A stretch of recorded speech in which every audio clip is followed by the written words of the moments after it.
गुलाम भारत 1947 का वर्ष पूरे भारत में अंग्रेजी हुकूमत के खिलाफ विद्रोह अब रंग लाने लगा। भारत से अंग्रेजों ने अपनी हुकूमत को समेटना शुरू कर दिया, लेकिन जब जब राज बदलता है तो असामाजिक ताकतों, अपराधों को करवट बदलने के लिए जगह मिल ही जाती है। भारत में भी उन दिनों सांप्रदायिकता, मारकाट, लूटपाट, डकैती परवान पर चढ़ी हुई थी, क्योंकि हिंदुस्तान का राज बदल रहा था, संविधान बदल रहा था, सामंती युग खत्म हो रहा था, प्रजातंत्र ने जन्म लिया था। ऐसे में सब कुछ अनियंत्रित था। ऐसे समय में भारत का पश्चिमी भूभाग, राजपूताना, रेगिस्तान, रेत का समंदर कैसे शांत रहता।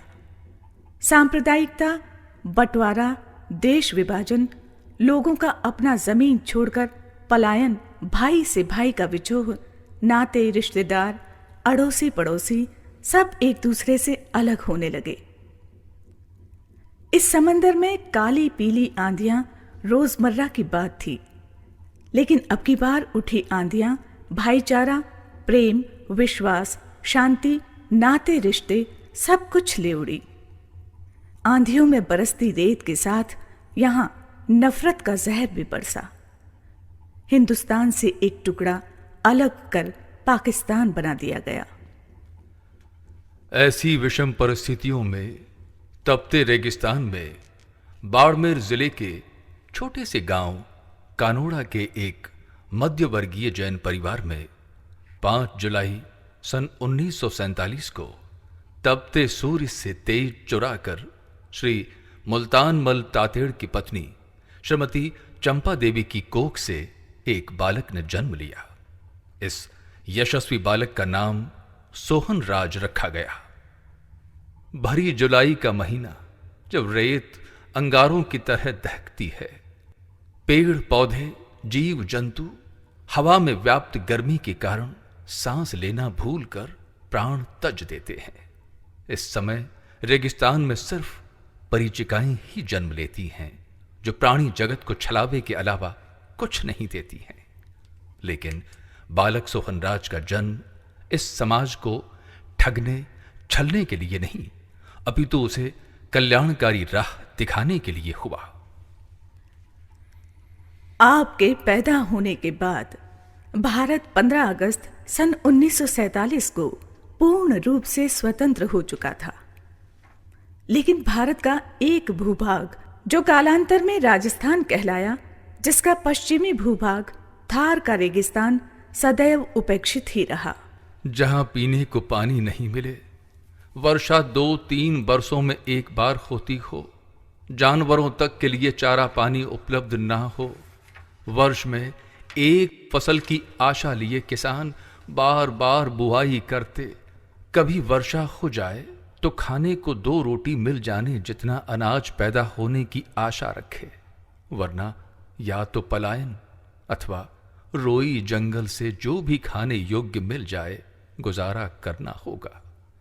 गोल झोंपड़ों के बीच सरसराती हवा की नमी थोड़ी राहत देती ग्रामीणों से, जैसे ये कह रही हो, गांव छोड़कर मत जाना, मैं हूं ना।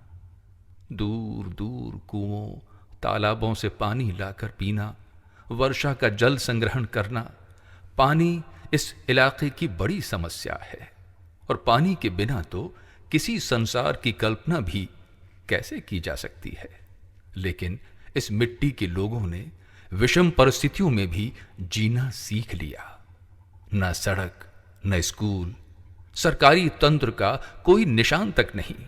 ऐसे में ग्रामीणों की रोजमर्रा की आवश्यकताओं की पूर्ति के लिए मुल्तान मल जी ने गांव कानोड़ा, जिला बाड़मेर, राजस्थान में एक घरेलू उपयोग की सामग्री बेचने की दुकान से अपने गांव को दैनिक उपभोग की सामग्री उपलब्ध करवा रहे थे। लेकिन एक बात की चिंता उन्हें सदैव सताती थी कि नया बेरा गांव में केवल 2री कक्षा तक का स्कूल था। यदि गांव में माध्यमिक विद्यालय खुल जाए तो गांव के बच्चे पढ़ लिख तो सकें, क्योंकि अपने अनपढ़ होने की पीड़ा उन्हें हमेशा सताती रहती थी। आखिर उन्होंने तय किया कि भले ही उन्हें पढ़ने का अवसर हाथ न लगा हो, लेकिन अपने बच्चों को वो हर हाल में पढ़ाएंगे। धन अर्जन हेतु तो जैन समाज सदैव एक गांव से दूसरे गांव और एक प्रदेश से दूसरे प्रदेश के लिए जाते आए हैं। तो फिर विद्या धन अर्जन हेतु क्यों नहीं ऐसा विचार कर बच्चों को प्रारंभिक शिक्षा के बाद उच्च प्राथमिक शिक्षा प्रदान करने के लिए उन्होंने शिक्षा हेतु अपने बच्चों को अपने पैतृक गांव जसोल जिला बाड़मेर में जा बसने का मानस बनाया। कानोड़ा में दूसरी कक्षा पढ़ाने के बाद अपने तेजस्वी पुत्र सोखनराज तातेड़ को जसोल माध्यमिक विद्यालय में शिक्षा ग्रहण करने हेतु भर्ती करवाया। श्री सोखनराज तातेड़ पढ़ाई में बहुत ही होशियार थे। प्रारंभ से ही वे अत्यंत परिश्रमी, मृदुभाषी और विनम्र रहे। अपनी अध्ययन रुचि के कारण जसोल माध्यमिक विद्यालय की 8वीं तक की परीक्षा में पूरे विद्यालय में आपने प्रथम स्थान हासिल किया। जिन परिस्थितियों में एक बच्चे का जन्म होता है, जिन विचारों के साथ उसका पालन पोषण होता है, बच्चा उसी के अनुरूप ढलने लगता है। श्री मुल्तान मल और श्रीमती चंपा देवी ने अपनी संतान के बारे में शिक्षा के प्रति सचेष्ट और जागरूक विचार रखे। इसी वजह से इस मध्यम वर्गीय जैन परिवार में श्री सोहनराज तातेड़ सरीखे होनहार पुत्र उदीयमान हुए। कहते हैं हीरे में आभा बढ़ाने के लिए उसे खूब काटा छांटा और तराशा जाता है, तभी उसकी चमक देख दुनिया की आंखें चुंधिया जाती हैं। ऐसे ही संघर्षमय दौर से श्री सोहनराज तातेड़ गुजर रहे थे। मिडिल स्कूल की परीक्षा उत्तीर्ण कर माध्यमिक और उच्च माध्यमिक शिक्षा के लिए उन्हें जोधपुर आना पड़ा। वर्ष 1961 में महेश बहुउद्देशीय हायर सेकेंडरी स्कूल में सौभाग्यवश एक होनहार बालक ने कक्षा 9वीं में प्रवेश लिया। स्कूल प्रशासन और सहपाठियों से बालक सोहनराज तातेड़ की ओजस्विता छुपी नहीं रह सकी। इस हीरे को पारखी निगाहों ने परखा और 1961 से 1964 तक अपने अध्ययन काल में आप स्टूडेंट यूनियन के सचिव और अध्यक्ष पद के लिए भी चुने गए। यदेव विद्या करोति श्रद्धाया उपनिषदावा तदेव वीर्यवंतर भवति। यानी कर्म करना कोई महत्व नहीं रखता, लेकिन किसी कर्म को जानबूझकर करना, उसके पीछे जो तंत्र मंत्र होता है उसे आत्मसात करना, कर्म के मूल में स्थित धारणाओं को जान लेना, उस कर्म के परिणामों का आंकलन पूर्व में ही कर लेने वाला मनुष्य सर्वोच्च सफलता को ग्रहण करता है। इस होनहार और सर्वोच्च अंक प्राप्त कर टॉपर रहने वाले किशोर ने 1964 के राजस्थान माध्यमिक शिक्षा बोर्ड की हायर सेकेंडरी परीक्षा परिणाम में पूरे राजस्थान में सर्वोच्च अंक प्राप्त किए। इस प्रकार श्री तातेड़ ने अपने परिवार, गांव और जिले को गौरवान्वित होने का अवसर दिया। वीर रस के एक राजस्थानी कवि ने कुछ इस तरह कहा है कि घर घोड़ा ठाड़ा पटल भाला खंब बढ़ाए, जय ठाकर भोगे जमी तो और किसो अपनाए। जिस वीर ने घोड़े की पीठ को ही अपना घर बना लिया हो और ढाल को आसमान की तरह सिर पर तान रखा हो, यानी हमेशा युद्ध के लिए तैयार रहता हो, ऐसा वीर योद्धा यदि भूमि पर राज नहीं करेगा तो कौन करेगा। ऐसी ही लगन, सजगता, परिश्रम, हर परीक्षा पर विजय पाने की तीव्र इच्छा युवा हो चुके श्री सोहनराज तातेड़ को बुलंदियां छूने को पंख देती रहीं। वर्ष 1964 में श्री सोहनराज तातेड़ को Mangniram Bangur memorial engineering college Jodhpur में प्रवेश मिला और आपने 1964 से 1969 तक बीई मैकेनिकल से ऑनर्स पास किया। मैकेनिकल इंजीनियरिंग की पढ़ाई के दौरान श्री तातेड़ को दुविधा से दो चार होना पड़ा। 1965 में आपका विवाह एक 10वीं कक्षा उत्तीर्ण कन्या लक्ष्मी देवी के संग कर दिया गया। इंजीनियरिंग की पढ़ाई और कक्ष में नवविवाहित यौवना ऐसे में बड़े बड़े ऋषि मुनि भी अपना धैर्य खोकर उद्देश्य से भटक सकते हैं। तो युवा सोखनराज तातेड़ को भी कामदेव के पुष्प बाण विचलित करने लगे। परिस्थितियां विकट से विकटतम होने लगी। श्री सोखनराज का लक्ष्य इंजीनियरिंग डिग्री को प्राप्त करना था, और वो भी अव्वल अंकों के साथ। मनुष्य हमेशा उत्कृष्ट जीवन जीना चाहता है, और इसके लिए उसे जीवन को सार्थक, सुखी और आनंदमय बनाने के लिए कई पड़ावों से गुजरना पड़ता है। उसे अपनी सोच और संयम क्षमता से जीवन को सफल बनाना होता है, बशर्ते जो व्यक्ति अपने जीवन में एकाग्रता की क्षमता को प्रभावी ढंग से पूरे मनोयोग और ध्यान से समायोजित कर लेता है, वो जीवन में कठिन से कठिन मंजिल पा लेता है, क्योंकि उसके इस दृढ़ संकल्प के सामने सभी मुश्किलें बोनी होकर समर्पण कर देती हैं। जैसे अर्जुन को बाण विद्या की पारंगतता एकाग्रता के कारण ही तो मिली। एकलव्य की सफलता का कारण भी एकाग्रता ही थी। कहते हैं स्वामी विवेकानंद जिस पुस्तक को एक बार सिर्फ पढ़ लेते थे, वो पुस्तक उन्हें कंठस्थ हो जाती थी। उत्तर एक ही है, एकाग्रता। अनेक जैन मुनि महापुरुष इस रहस्य को जानकर जीवन सार्थक कर चुके हैं। अब इसी कड़ी में दो नाम और जुड़ने जा रहे थे, श्री सोहनराज तातेड़ और उनकी धर्मपत्नी लक्ष्मी देवी के।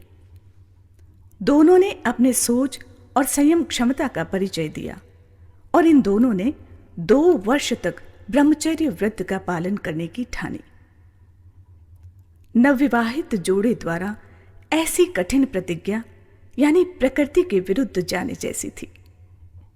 यह प्रसंग सचमुच किसी अलौकिक कथा का सा आभास दिलाता है। खैर, सब्र का फल मीठा होता है, और इसी के बल पर सोहनराज तातेड़ ने एकाग्रता और संयम से जीवन का एक और इतिहास रच डाला। वर्ष 1969 में बीई मैकेनिकल डिग्री ऑनर्स से प्राप्त की, और इस बार भी उन्होंने अपना ग्राफ गिरने नहीं दिया, पिछला रिकॉर्ड कायम रखा। आप न केवल प्रथम श्रेणी में उत्तीर्ण हुए, बल्कि एमपीएम इंजीनियरिंग कॉलेज जोधपुर की बीई मैकेनिकल परीक्षा में सर्वोच्च स्थान प्राप्त किया, और अब वे पूर्ण रूपेण प्रशिक्षित इंजीनियर। इस कामयाबी के लिए उन्होंने बहुत से संघर्ष किए। अपनी और भाई बहनों की शिक्षा के लिए अपने पिताश्री के कांधों का बोझ हल्का करने के लिए विद्यार्थियों को ट्यूशन पढ़ाया, और उन्हें उच्च गुणवत्ता वाली शिक्षा प्राप्त करने के लिए प्रेरित किया।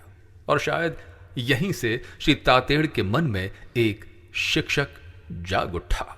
यदि मानव का व्यवहार शुद्ध है तो परमार्थ भी शुद्ध ही होगा, इसमें कोई शक नहीं।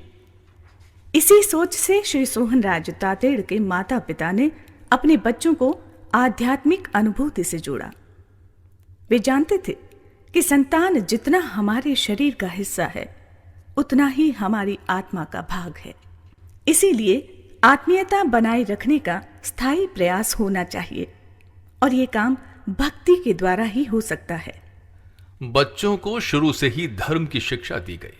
शायद यही कारण रहा कि श्री सोहनराज तातेड़ और उनकी आदर्श जीवन संगीनी ने 1965 से 1967 में तेरापंथ धर्म संघ के मुनि श्री संपतलाल जी स्वामी के घनिष्ठ संपर्क में रहे।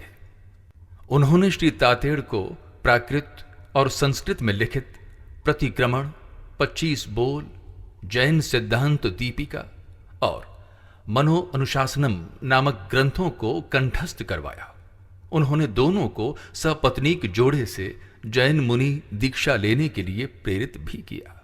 श्री तातेड़ पति पत्नी भी बहुत उत्सुक थे, लेकिन ऐसा हो न सका, क्योंकि जैन धर्म की मान्यता अनुसार अब तक दीक्षा लेने के लिए उनके चारित्र मोहनीय कर्म का पूरा क्षयोपक्षयम नहीं हुआ था।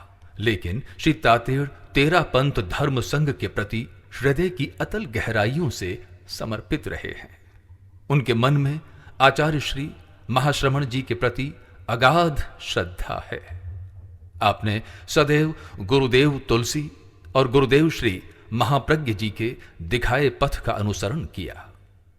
आप मात्र 18-19 बरस की आयु में ही सरदारपुरा जोधपुर जैन श्वेतांबर तेरापंथी सभा के सचिव पद पर भी सुशोभित हुए।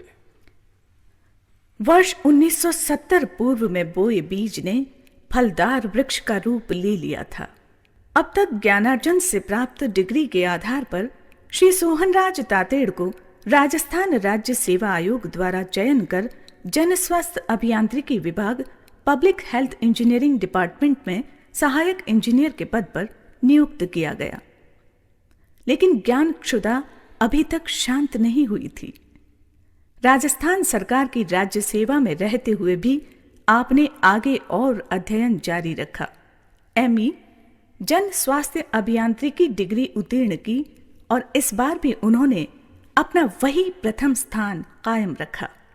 श्री सोहनराज सा तातेड़ ने जन स्वास्थ्य अभियांत्रिकी विभाग में कार्य शुरू करते ही नए नए कीर्तिमान स्थापित करने शुरू कर दिए। इसका कारण उनका मृदु व्यवहार और अपने सहकर्मियों को साथ लेकर टीम स्पिरिट से काम करना था। वे जानते थे कि जिस क्षेत्र में वे कार्य कर रहे हैं उसे अकेले पूरा नहीं कर सकते। छोटे से छोटे मजदूर से लेकर इंजीनियर तक, ऑफिस के चपरासी से लेकर ऑफिस सुपरिंटेंडेंट और लेखाकार तक के पूरे अमले में एकजुटता, तारतम्यता बनी रहनी चाहिए और इसके लिए आदमी को मृदुभाषी और विनम्र तो होना ही चाहिए। श्री तातेड़ जानते हैं कि जीवन में यदि विनम्रता को धारण कर लिया तो विनम्रता मुझे विजयी अवश्य बनाएगी। मैंने शिक्षा पाई है, हमेशा अव्वल रहा हूं, इसीलिए मुझे सुपीरियर बनकर ही रहना चाहिए। मैं अफसर हूं, ऐसी इनकी कभी सोच नहीं रही। आप हमेशा सोचते थे कि यदि मैं सचमुच शिक्षित हूं तो मुझे विनम्र होना ही चाहिए। मैंने जो शिक्षा पाई है वो मेरे हर कार्य में, हर कृति में दृष्टिगोचर होनी चाहिए। एक प्रसिद्ध वचन है, विद्या विनयेन शोभते। आप हमेशा ये सोचते थे कि ये विभाग मेरा घर है, इसका प्रत्येक कर्मचारी मेरा परिवार का सदस्य है और इन सबको सुरक्षा का एहसास होना चाहिए। एक और मंत्र आप अपने सहकर्मियों को देते थे कि यदि व्यक्ति सुख प्राप्त करना चाहता है तो उसे थोड़ा बहुत दुख सहन करना ही चाहिए। बगैर दुख सहे कोई सुख की मंजिल हासिल नहीं कर सकता। जी जान से मेहनत करने की आदत सी डालकर काम खुद भी करते और औरों से भी करवाया करते। तभी तो सिर्फ 90 दिन में ही मथानिया से पाइपलाइन डालकर जोधपुर को पीने योग्य पानी पहुंच पाया। सरकारी विभाग में या अन्य किसी क्षेत्र में मैं यानी अहम भाव से कार्य नहीं किया जा सकता। मैं कहने में अहम भाव निहित है तो हम कहने में एकता का भाव प्रकट होता है। हम सबको मिलकर इस कार्य को अंजाम देना है। मैं और आप नहीं, हम सब एक दूसरे के सेवक हैं। हर एक को विकास में सहभागी बनकर जन कल्याण के सर्वोच्च शिखर तक पहुंचना है। श्री सोहनराज तातेड़ का यह विचार न केवल कर्मचारियों के जीवन को सार्थक बना रहा था, अपितु जोधपुर शहर की उन्नति का भी सहायक बना। राजस्थान सरकार के जन स्वास्थ्य अभियांत्रिकी विभाग में आपके कार्यकाल में किए गए कार्यों की फहरिस्त बहुत लंबी है, लेकिन कुछ चुनिंदा काम गिनवाना इसलिए जरूरी हो जाता है कि इनको कर्तव्य परायणता, काम के प्रति समर्पण, कठिन परिश्रम, मुस्तैदी के लिए कई बार राज्य सरकार द्वारा सम्मानित किया जा चुका है। आपके नेतृत्व में वर्ष 1970 में केवल 90 दिन में मथानिया से जोधपुर तक पानी लाया गया। वर्ष 1976 में आपके नेतृत्व में नहर के पानी को बीकानेर शहर के लिए उपलब्ध करवाया गया। आप ही की देखरेख में वर्ष 1984 में चूरू जिले की 353 गांवों की एशिया की सबसे बड़ी ग्रामीण जलापूर्ति परियोजना का क्रियान्वयन हुआ। आपने वर्ष 1990 में बालोतरा में बाढ़ के दौरान जल की आपूर्ति कायम रखने का कार्य बड़ी मुस्तैदी और सूझबूझ से किया। 1970 से राजकीय सेवा का सफर सहायक इंजीनियर के पद से शुरू हुआ। 1998 में सुपरिंटेंडिंग इंजीनियर के पद पर पहुंचकर समाप्त हुआ। लगभग 30 वर्ष के इस सेवा काल में आपने राजस्थान के तपते रेत के धोरों में बसने वाले ग्रामीण जनों को शुद्ध पीने का पानी उपलब्ध करवाने का हर संभव प्रयास किया। ट्यूबवेल, हैंडपंप, पाइपलाइन आदि का जाल सा बिछाकर सरकार के भागीरथी प्रयासों को सफलता का जामा पहनाया और सदियों से सूखे प्यासे होठों को तर किया। रेगिस्तान में जीवन को सुगम बनाकर अपनी माटी, अपनी मातृभूमि का ऋण चुकाया। लेकिन अब भी श्री सोहनराज तातेड़ ने स्वयं को ऋण नहीं माना। उन्हें हमेशा समाज, परिजन, मित्र, गुरुजनों द्वारा मिले उपकारों के बोझ का एहसास रहा और है भी। इस दुनिया में जन्म लेने वाले हर एक व्यक्ति को भारतीय परंपरा अनुसार 4 प्रकार के ऋण चुकाने ही चाहिए। परमात्मा का ऋण, पितरों का ऋण, ऋषियों का ऋण और समाज का ऋण। बात गौर करने लायक है। इसे ऐसे समझा जा सकता है कि यदि किसी ने बड़े प्यार से आपका पालन पोषण नहीं किया होता, पैदा होते ही बिल्कुल प्राकृतिक अवस्था में ही छोड़ दिया होता, तो मनुष्य थोड़ा कुछ भी विद्या धन पा लेता है, बड़ा बन जाता है, तब वो डींगे हाँकना शुरू कर देता है कि मैंने स्वयं ये उन्नति की है, मैं ही करता धरता हूं, मैंने अपना व्यक्तित्व खुद बनाया है। लेकिन वास्तविकता यह है कि एक बालक को अपने पैरों पर खड़ा होने भर के लिए कितना समय लगता है। सद्य प्रसूत बालक अकेला अपने आप बड़ा नहीं हो सकता।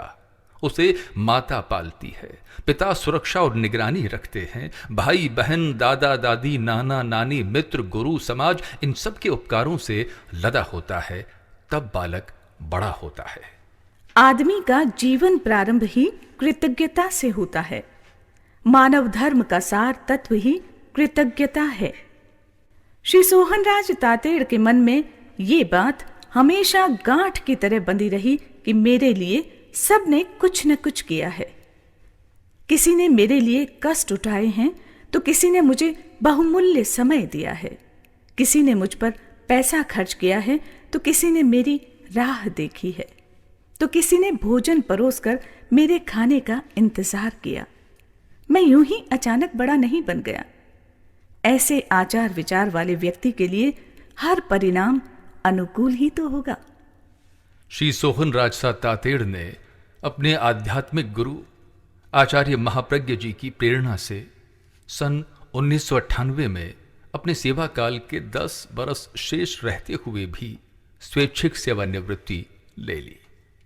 इस समय आप सुपरिंटेंडिंग इंजीनियर के पद पर सुशोभित थे। नौकरी छोड़कर आपने वानप्रस्थ जीवन स्वीकार कर लिया।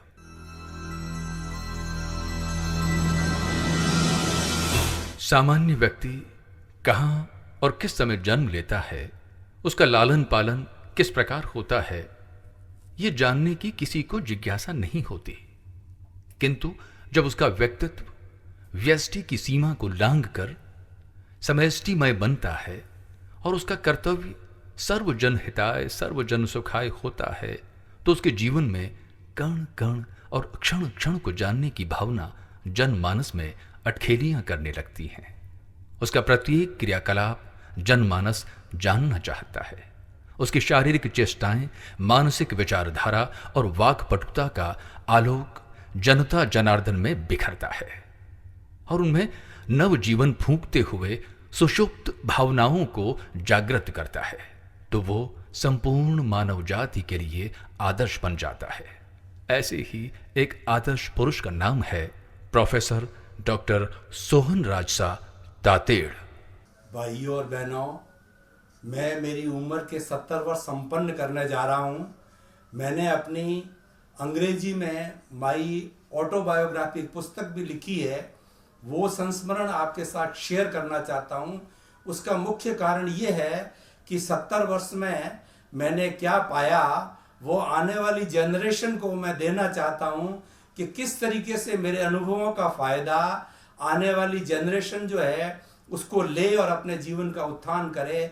मैं आपको बताना चाहता हूँ कि मैं एक छोटे से कानोड़ गांव जो कि टीबों से घिरा हुआ गांव है, चारों तरफ रेत ही रेत, जहाँ सड़क नहीं, वहाँ पर बिजली नहीं, पानी की कमी, वहाँ पर धोरों के बीच में झोंपड़े के अंदर मैंने जन्म लिया। मेरे पिताजी ने जब मुझे होश आया तो बताया कि मेरे दादाजी ने सब भाइयों का बंटवारा किया, तो पिताजी को मात्र 500 रुपये दिए। उस 500 रुपये के अंदर उन्होंने अपना एक प्लॉट लिया और जो एक झूंपड़े बनाए, वहाँ पर मैंने 8 वर्ष की उम्र तक अपने दूसरी कक्षा तक जो है वो पढ़ाई की। मेरे माता पिता मेरी मेधावी और मेरी आज्ञाकारिता को देख करके वो मुझे अच्छी शिक्षा दिलाना चाहते थे, तो वहाँ पर माता पिता ने कानोड़ के अंदर मुझे जो बचपन में संस्कार दिए और वहाँ पे हमने जो परिश्रम किया, आज तक जो है मेरे मानस पटल पर वह एकदम